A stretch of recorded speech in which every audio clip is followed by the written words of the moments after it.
آدمی پیسے سے زیادہ عزت کا طلبگار ہوتا ہے، عزت نفس ہر ایک کو محبوب۔ ایک آپ کو اپنے گھر کا واقعہ سنا تھا، جب یہ ٹریکٹر کا دور نہیں تھا، 59 میں ہمارے والد صاحب سب سے پہلے ٹریکٹر لے کر آئے تھے اس پورے ہمارے علاقے میں۔ اس سے پہلے بیل ہوتے تھے۔ عزت نفس پہ یاد آتا کہ عزت نفس مال سے بھی زیادہ محبوب ہوتی۔ ایک ہمارے بیل نے چارہ کھانا چھوڑ دیا، ٹھیک ٹھاک بیل، تو ہمارے والد صاحب نے ڈاکٹر بلوایا، اس نے وہ ٹیکا ویکا لگایا، لیکن اس نے پھر بھی نہیں کھایا۔ تو ایک ہماری برادری کا دیسی حکیم تھا، اس کے پاس اس زمانے میں راستے تو ہوتے نہیں تھے، تو والد صاحب نے گھوڑے پر نوکر کو بھیجا جو اس کو اٹھا کے لایا۔ اس نے بیل کو دیکھا، کہنے لگا میاں صاحب اس کو پٹھے کون ڈالتا ہے چارہ؟ کہا جی یہ ہے ہمارا کسائی، دتو کسائی، اللہ دیتا نام تھا، دتو کیا کہتے ہیں، دتو کسائی، اس کو بیل کے آگے بٹھایا اور جوتا اتارا اور 5 سال جوتے اس کے سر میں مارے۔ پھر کہنے لگا اب چارہ ڈالو۔ جب چارہ ڈالا تو وہ بیل کھانے لگا۔ یہ میرے گھر کا واقعہ ہے، کوئی سنا ہے نہیں؟ تو میرے والد صاحب حیران ہو کر کہنے لگے ایک ہی ہے؟ کہا جی میں نے اس کو چیک کر لیا تھا، اس کو کچھ نہیں تھا، یہ آپ کے نوکر نے اس کو کہیں کوئی ڈنڈا سوٹا مارا ہے، تو وہ غصہ کر گیا تھا کہ میں اس سے کیسے بدلہ دوں، تو اس نے غصے میں کھانا چھوڑ دیا کہ میری عزت کو اس نے خراب کیا۔ اب اس کی آنکھوں کے سامنے 2-4 جوتے میں نے مارے تو وہ خوش ہو گیا،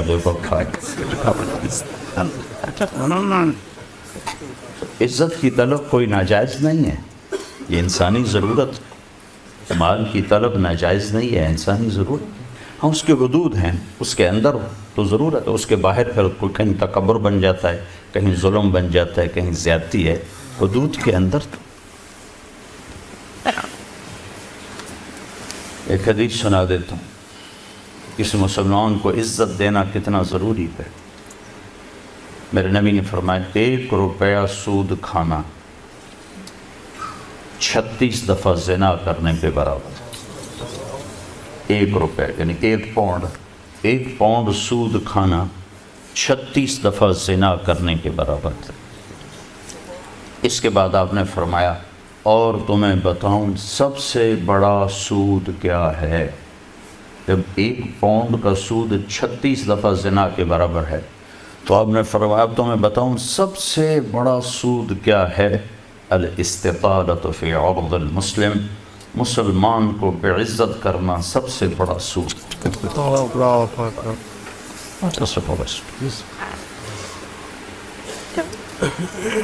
تو نوکر آپ کو پروٹوکول دیں گے، خوشی ہوگی، جنت سے بڑھ کے خوشی ہوگی۔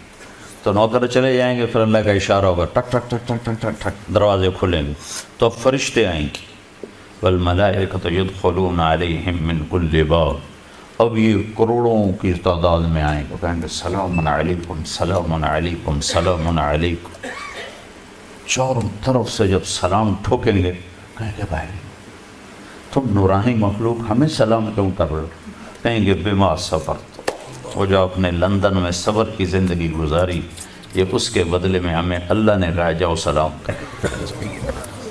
غفلت کے دیس میں آپ نے بیدار ہو کے زندگی گزاری، اندھیر نگری میں آپ نے اللہ کو سامنے رکھ کے زندگی گزاری، جب چاروں طرف شراب اور زنا عام تھا آپ نے اللہ سے ڈر کے زندگی گزاری۔ سلام سلام سلام، تو فرشتوں کے سلام ان کو ہوا میں اڑا دے گا۔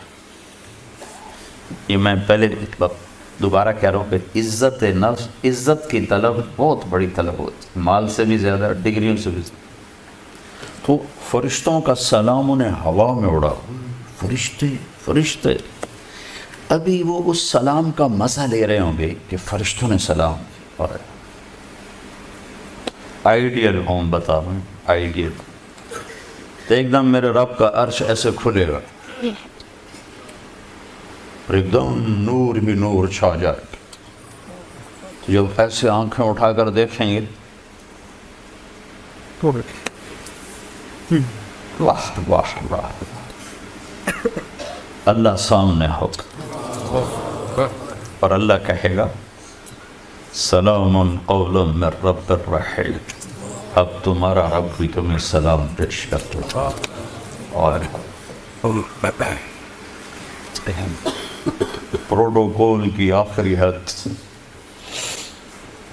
تمہارا رب تمہیں سلام پیش کرتا ہے، سلامان قولا من رب الرحیم، رب رحیم، اے میرے بندو، اے میری بندیو جنہوں نے دنیا میں مجھ سے ڈر کے زندگی گزاری، میں تمہارا رب تمہیں سلام پیش کرتا ہوں اور تمہیں مرحبا کہتا ہوں، تمہیں ویلکم کرتا ہوں۔ پھر میرے نبی نے فرمایا اللہ ہر ایک کا نام لے کر حال پوچھے گا، ہر مرد عورت کا نام لے گا، نام لے کر گئے کیا حال ہے، ٹھیک ہے، کوئی تکلیف تو نہیں، کوئی حاجت تو نہیں، کوئی پریشانی تو نہیں۔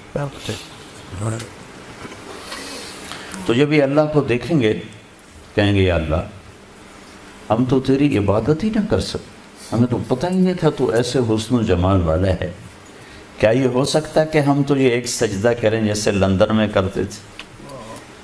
یہ وہی کہہ سکیں گے جو نماز پڑھتے تھے، جو نہیں پڑھتے وہ کیسے کہہ سکیں گے؟ کیا یہ ہو سکتا ہے کہ ہم تمہیں ایک سجدہ کریں جیسے دنیا میں کرتے تھے؟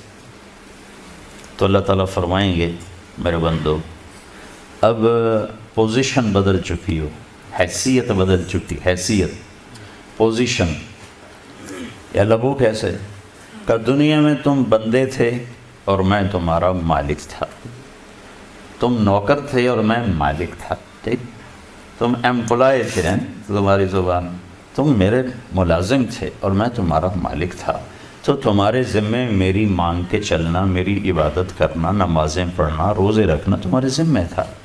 اب جنت میں آ کے حیثیت بدل گئی ہے، اب تم مہمان ہو اور میں تمہارا میزبان ہوں۔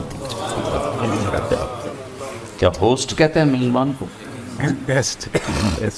تو اب تم میرے لیے مہمان ہو، میں تمہارا ہوسٹ ہوں، اور مہمان کو تکلیف نہیں دی جاتی، مہمان کو بٹھا کے کھلایا جاتا ہے، جاؤ کلو واشربو، کھاؤ پیو، ہنیئا، ہنیئا کا کیا مطلب ہے؟